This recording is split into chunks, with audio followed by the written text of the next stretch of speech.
Lalu bagaimana kita bisa tahu kalau ibadah kita diterima Allah atau tidak? Kita ini hanya bisa berharap.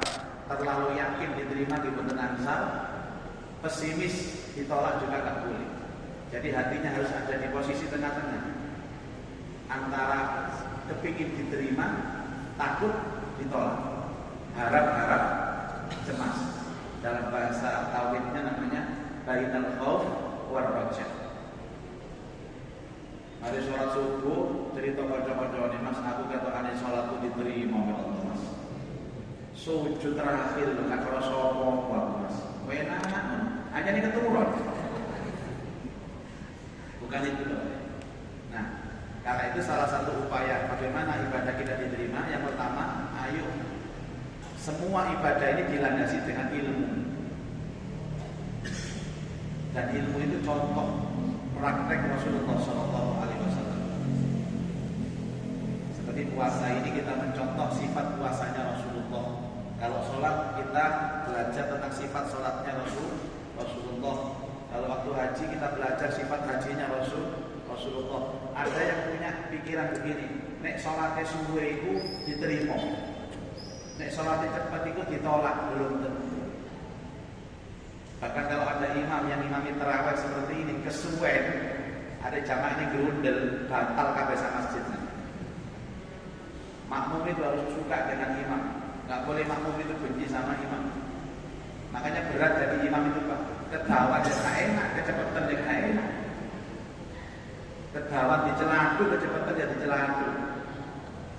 Makanya saya selalu tanya ke takmir, ini kebiasaan Masjid Raudhatul Faleh seperti apa?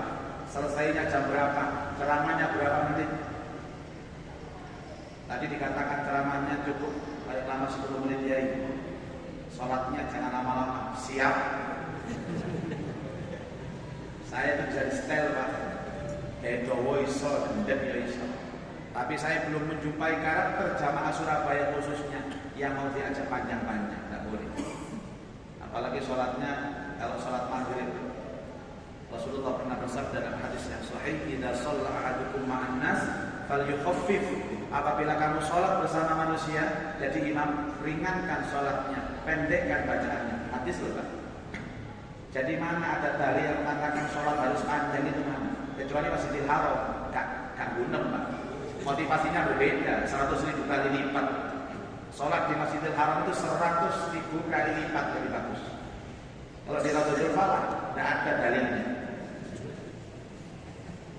Apalagi sholat maghrib, wajib cepat. Apalagi maghribnya Ramadan, rakaat pertama setelah Fatihah, ajarannya Nabi harus baca qul ya ayyuhal kafirun. Rakaat kedua setelah Fatihah, qul huwallahu ahad. Dan boleh dua-duanya qul huwallahu ahad. Awal qul, dua juga qul. Apalagi kalau qul dibagi dua. Yang pertama 2 ayat, yang kedua 2 ayat. Qul huwallahu ahad, Allahu samad, Allahu akbar. Boleh Pak. Lam yalid wa lam yulad wa lam yakul lahu kufuwan ahad. Allahu akbar. Boleh. Dan kalau ada imam seperti itu di sini, yakin dia dicintai makmum. Tapi ya jangan cepet-cepet Pak. Untuk terawihnya 23 hanya 7 menit. Yang viral itu kan. Saya sudah ketemu kiainya ini. Sempat berdiskusi dengan kiainya. Karena waktu itu ada tugas dari Majelis Ulama Jawa Timur meminta saya untuk menegur kiainya itu. Saya sifatnya bukan menegur Pak, pun itu kiai. Kita santri. Gak ilok santri negur kiai. Kalau urusan dalil apa yang kono dalil. Bahwa sholat cepat itu juga ada yang dibolehkan. Karena salah satu madhab namanya madhab Hanafi itu tidak mewajibkan tumanina. Jadi kalau bagian rukuk Allahu akbar subhanallah langsung bangkit boleh. Subhanallah, sami Allah itu Rabbana lakal hamd langsung sujud. Subhanallah langsung duduk. Rabbil fili 1 kali boleh. Yang tidak boleh itu disingkat Fatihahnya. Misalkan 7 ayat jadi 3 ayat. Bismillahirrahmanirrahim tidak boleh. Ada semua. Tapi yang lain boleh tak tumanina. Datanglah saya ke pondok sana. Sifatnya tabayun. Bukan menegur kiai, tapi bertanya kepada kiai, Pak Kiai, untuk mengobati rasa penasaran. Kenapa sih sholatnya kok cepat sekali? Dia jawab, ada 2 alasan Ustaz. Satu, karena ini wasiat dari orang tua saya dulu, dan wasiat wajib dilaksanakan. Angel, nggak bisa bantah saya. Yang kedua, kenapa saya sholat cepat? Agar setannya nggak mau berbudo. Ayo, Allah. Setannya bingung setannya. Jadi sholat cepat itu bingung no setan. Sampai nanti anak imam tertawa, bacaannya kuat, jangan dilaku-laku. Waduh, mesti ngelamun. Gini apa betul? Ngalah potongannya kayak aku. Karena itu jangan ada istilah lambat, jangan cepat. Tidak, istilahnya terukur. Terlalu lambat nggak boleh, terlalu cepat nggak boleh, terukur. Pantes kalau Rasulullah Pala jam 8 selesai semua. Padahal yang mau lapo-lapo ya. Kalian hubungannya sampai. Makanya bacaan imam itu Pak harus rancak, tahu rancak. Tartilnya harus tadwir. Semi cepat. Bismillahirrahmanirrahim. Alhamdulillahirabbil alamin. Arrahmanirrahim. Maliki yaumiddin. Itu imam. Sesuaikan. Ojo lagu qiraat ada imam. Allahu akbar. Bismillahirrahmanirrahim.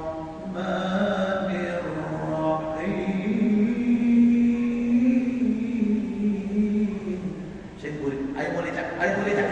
Suaikan. Anda mau imam apa mau nyiksa jamaah? Hadirin, ini salah satu contoh bahwa semua ada ilmunya. Kalau kita ibadah dengan ilmu itu pasti nyaman dan pasti nikmat. Atau contoh lain misalkan, Bapak itu mungkin puasa itu ada dua dalam Islam, ada puasa sunnah, puasa wajib. Kira-kira apa perbedaan yang prinsip antara puasa sunnah dan wajib selain niatnya? Ini kan ilmu, dan banyak di antara kita yang kurang paham. Kalau puasa sunnah Bapak Ibu, misal Senin Kemis, hari ini Senin, pagi-pagi jangan lupa kalau itu hari Senin, sarapan bubur ayam jam 6. Jam 8 ini, ini lah Senin aku ayo poso. Anda boleh niat di pertengahan hari dan itu sah. Jam 8 niat poso Senin karena sarapan bubur ayam sah. Nek lali loh Pak, nek lali loh ya. Ojo gara-gara ceramah ini sama ini gak apa-apa dari ya ini gak apa-apa. Nek Senin sarapan bubur ayam di sini. Tapi beda dengan puasa wajib, kata Rasulullah SAW. Barang siapa yang tidak mendapatkan niat puasa Ramadan di malam harinya sampai subuh, fala siyamalah, maka dianggap dia tidak berpuasa. Dan wajib mengganti dan mengqadha di hari lain. Puasa Ramadan tidak menerima toleransi lupa niat dan kehidupannya.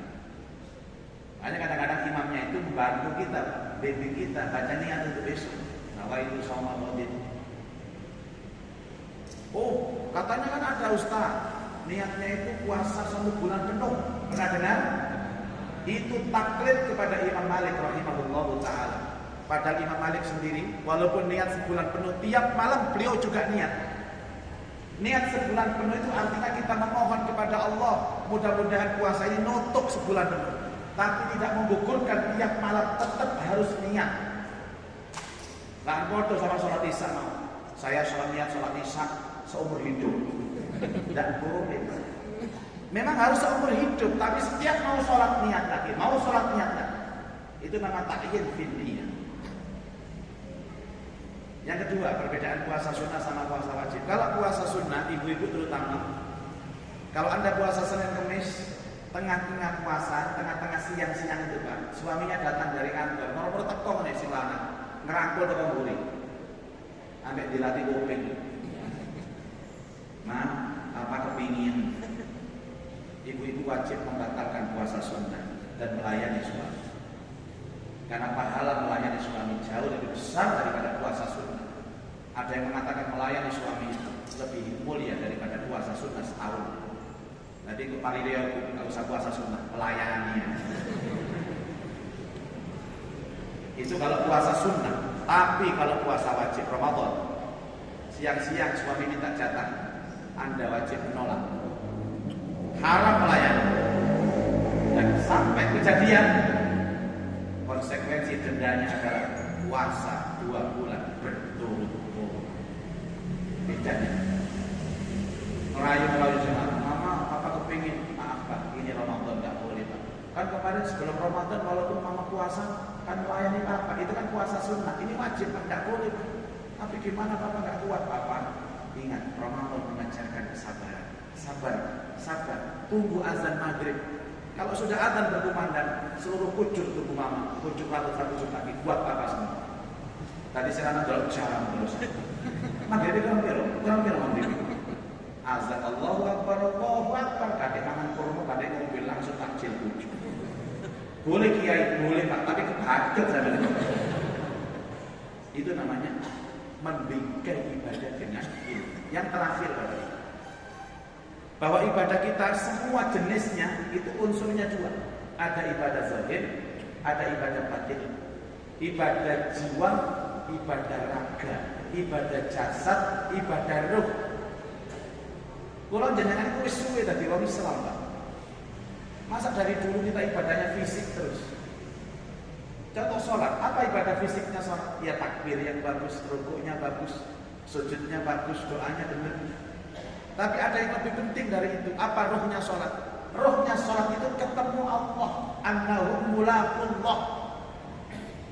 Makanya orang kalau takbirnya bagus, rukuknya bagus, sujudnya bagus, tapi pada saat dia sholat tidak merasa ketemu Allah, maka dia ibadah hanya jasadnya, belum pada ruhnya, hanya raganya, belum pada jiwa.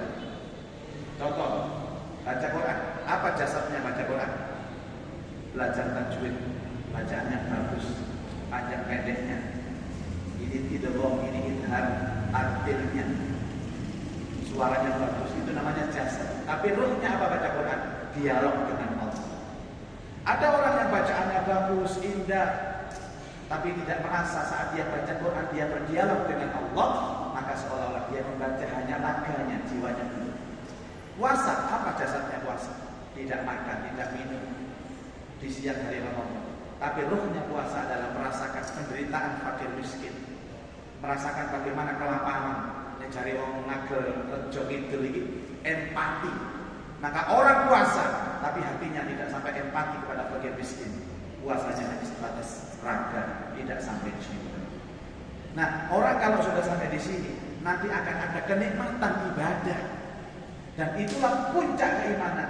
Ketika dengan sholat nikmat, puasa nikmat, baca Quran nikmat, sedekah nikmat, aman. Orang kalau menikmati tidak akan terasa Pak. Poso itu sangat menikmati Pak. Gak kerasa, wis buka tadi, gak kerasa. Anda menikmati. Tapi balik-balik takon, Yesus buka ini, mati lah jambu ini. Orang gak suka itu Pak, apa salah? Termasuk jam-jam yang salah bisa. Anda tahajud enak, nikmat, gak kerasa tahajud. Mau coba Quran dalam juz gak kerasa, karena menikmati. Mendengarkan ceramah seperti ini Bapak Ibu, kalau senang gak terasa sama. Roncang gak kerasa sama. Sing kerasa sing ceramah. Hadirin, ayo Ramadan momentum kita untuk mengupgrade ibadah kita. Kalau dulu hanya ikut-ikutan, maka sekarang harus dengan ilmu. Mudah-mudahan manfaat. Aku lupa lihat wa astaghfirullah. Assalamualaikum warahmatullahi wabarakatuh.